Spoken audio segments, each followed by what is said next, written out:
ಮುಂದಿನ ಕೂಡ ಜಾಸ್ತಿ ಮಾತಾಡಕ್ ಹೋಗೋದಿಲ್ಲ. ಲಿಂಗಾಯತ ಧರ್ಮ ಹೋರಾಟ ಮತ್ತು ಅದರ ಮಾನ್ಯತೆ ಸಿಗಬೇಕಾದ್ರೆ ಮುಖ್ಯ ಕಾರಣಗಳನ್ನು ಕೇಳ್ತಾರೆ.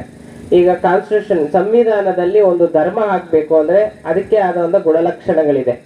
ಏನು ಈಗ ಅಪ್ಪಾಜಿಯವರು ಹೇಳಿದಾಗೆ 6 ಧರ್ಮಗಳಿದೆ. 6 ಧರ್ಮಗಳಿಗೂ ಧರ್ಮಗುರು ಇದ್ದಾರೆ, ಧರ್ಮ ಗ್ರಂಥಗಳಿದೆ ಮತ್ತು ಅದರದೇ ಆದಂತ ಮೌಲ್ಯಗಳಿದೆ. ಆದ್ರೆ ಲಿಂಗಾಯತ ಧರ್ಮಕ್ಕೆ ಯಾಕೆ ಅವ್ರ ಮಾನ್ಯತೆ ಕೊಡೋಕೆ ಕೇಂದ್ರ ಸರ್ಕಾರ ಹಿಂದೇಟ್ ಆಗ್ತಿದೆ ಅಂತಂದ್ರೆ ಅದ್ರಲ್ಲಿ ಮೇನ್ ಮುಖ್ಯ ಕಾರಣ ಒಂದೇ. ನಮ್ಮ ಲಿಂಗಾಯತ ಧರ್ಮದ ಧರ್ಮ ಗ್ರಂಥ ಆದಂತ ವಚನ ಸಾಹಿತ್ಯ ಮಾನವೀಯ ಮೌಲ್ಯಗಳನ್ನು ಎತ್ತಿಡಿದಂತ ಏಕೈಕ ಧರ್ಮ ಲಿಂಗಾಯತ ಧರ್ಮ. ಅವರು ಮೌಲ್ಯವಾಗಿ ಯುಕ್ತವಾಗಿ ಕೊಟ್ಟಿದ್ದು ಮತ್ತೆ ಸಂವಿಧಾನದಲ್ಲಿ ಏನಾದ್ರೂ ಧರ್ಮ ಅಂತ ನಾವು ಕೊಟ್ಬಿಟ್ರೆ ಮುಂದೆ ಅವರು ಏನು ತಂದೆ ಇಲ್ಲದ ಧರ್ಮಗಳಿದೆ ನಮ್ಮ ದೇಶದಲ್ಲಿ.